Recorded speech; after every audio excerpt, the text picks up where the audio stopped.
we are going to discuss helping verbs, है ना. What are helping verbs? Helping verbs कौन सी है हमारे पास? Is, am, are, was, were, has, have, had, do, did, does, ठीक है, will, shall, ठीक है. लेकिन हेल्पिंग वर्ब्स जब आपके पास कंटिन्यूअस टेंस नहीं हो तो ये जो हेल्पिंग वर्ब है वो किस में कन्वर्ट हो जाती है? मेन वर्ब में. यानी अगर आपका जो टेंस है वो कंटिन्यूअस नहीं हो, ठीक है, और वो परफेक्ट भी नहीं हो तो ये किस में कन्वर्ट हो जाती है? मेन वर्ब में, ठीक है. यानी simple present tense, simple past tense में हेल्पिंग वर्ब्स कैसे यूज होंगी वो हम देखते हैं, ठीक है. जैसे अब सबसे पहले इनका मीनिंग आपको पता होना चाहिए. इसका मतलब है क्या है? इसका मतलब है. और इसका यूज किसके लिए करोगे बेटा आप? सिंगुलर के साथ, ठीक है. इसका यूज किसके साथ? सिंगुलर के साथ. एम का मतलब क्या होता है? हूं. और एम का यूज किसके साथ में होता है? प्लूरल, आई के साथ, ठीक है. एम का यूज किसके साथ होता है? आई के साथ. आर का मतलब है और आर के साथ आप किसके साथ आप यूज करोगे? प्लूरल सब्जेक्ट्स के साथ, ठीक है. क्लियर हो गया?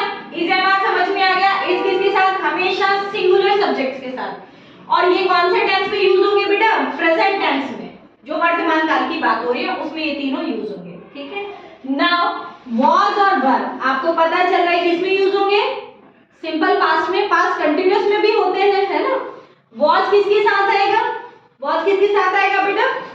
सिंगुलर के साथ. Very good. और was आई के साथ भी आएगा, ठीक है. और वर किसके साथ आएगा? प्लूरल सब्जेक्ट्स के साथ में, ठीक है. यहां तक क्लियर हो गया? ठीक है. अब इनका मतलब क्या है? था, इसका मतलब थे, ठीक है. मीनिंग भी तो पता होना चाहिए ना. अब हैज का मतलब रखता है, यानी उसके पास कोई चीज है. हैव का मतलब रखते हैं. तो हैज किसके साथ यूज करोगे आप? सिंगुलर के साथ में, ठीक है. हैव किसके साथ में आप यूज करोगे? प्लूरल के साथ में, ठीक है. समझ गए? अब आपके पास बचा हैड. हैड यूज होता है पास्ट परफेक्ट में, ठीक है, या सिंपल पास्ट में भी हो जाता है समटाइम. तो हैड के लिए कोई कंडीशन नहीं है, सिंगुलर प्लूरल आई कोई कंडीशन नहीं है.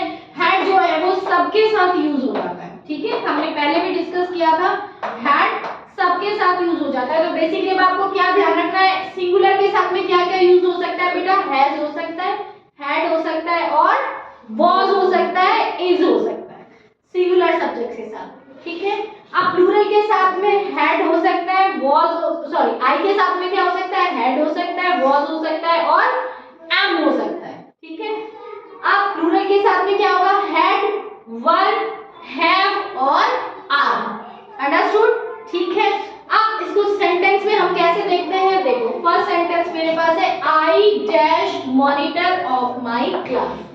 अब आई के साथ हमने क्या क्या कंडीशन रखी है? वाज आ सकता है, हैड आ सकता है, एम आ सकता है. आपको पता है हैड और वाज पास्ट टेंस में आएंगे, ठीक है. यहाँ पे क्या है? सिंपल प्रेजेंट है तो क्या हो जाएगा?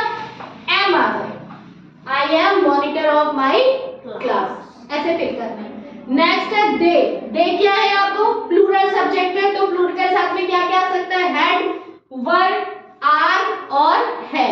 अब दे के साथ में आप देख रहे हो यहाँ पे कोई टेंस गेस नहीं हो रहा, ठीक है. तो आप दोनों चीज लगा सकते हो, दे वर माय फ्रेंड्स और दे आर माय फ्रेंड्स. यहाँ पे सेंटेंस क्या बना है कि वो मेरे मित्र हैं, तो यहाँ पे वर भी आ सकता है, ठीक है, और आर भी आ सकता है. लेकिन मोस्ट प्रोबेबली क्या है? मोस्ट प्रोबेबली क्या है? आर आएगा, क्योंकि यहाँ पे टेंस की बात की गई. वो मेरे फ्रेंड अब भी है ना. अगर मैं वर लगाती हूँ तो क्या हो जाएगा? वो मेरे मित्र थे बट वो अभी भी हैं, तो they are my good friends, ठीक है. या they were my good friends भी ठीक है अगर आपको गेस नहीं हो पा रहा है. Next, she dash is a teacher. अब सिंगुलर है, शी आपको पता है सिंगुलर सब्जेक्ट है तो उसके साथ आप क्या क्या लगाएंगे? इज आ सकता है, वाज आ सकता है, हैज तो नहीं हो सकता. वो टीचर रखती है, नहीं आएगा ना. वो टीचर है या थी, ये सेंटेंस बनेगा. तो आप क्या लगा सकते हैं? आप यहाँ पे इज लगा चुका, ऑलरेडी इज लग चुका है, तो शी इज अ टीचर. समझ गए? इसकी जगह पे वाज भी आ सकता है, ठीक है. Now the fruits in basket, अब फ्रूट्स जो है किसमें है, बास्केट में है, ठीक है। टेंस गैस नहीं हो रहा, तो आपको टेंस गैस नहीं हो रहा ये समझ रहे हो आप, ये प्लूरल है, the fruits are in basket, तो आर भी लगा सकते हो या वर भी लगा सकते हो, प्लूरल है ना, फ्रूट्स क्या है प्लूरल, तो the fruits are in basket या the fruits were in basket, जो भी आपको ऑप्शन में मिल जाए, समझ गए। नेक्स्ट है द स्नेक, अब स्नेक इन होल, स्नेक के साथ एस भी आ रहा है और होल में था, दोनों चीज ठीक है। अब रीना डैश अ पेट, यानी रीना के पास पेट है, तो जब भी ये कंडीशन है क्या आएगा, या तो हैज आएगा या हैड आएगा, दोनों आप लिख सकते हो, रीना हैज अ पेट या Reena had a pet. Reena has a pet मतलब रीना के पास पेट है अभी भी, और रीना हैड अ पेट मतलब उसके पास पेट था, समझ गए। नेक्स्ट द हंटर्स डैश, अब द हंटर्स प्लूरल है, गन्स यानी हंटर्स के पास गन्स हैं, तो दो चीज है, ये प्लूरल है, क्या आ सकता है, या तो हैव आ सकता है या हैड आ सकता है, बिकॉज मैंने टेंस मेंशन ही नहीं कर रखा है। तो अगर उसकी बात करो प्रेजेंट की, तो the hunters have guns, past की बात करोगे तो द हंटर्स हैड गन्स, समझ गए।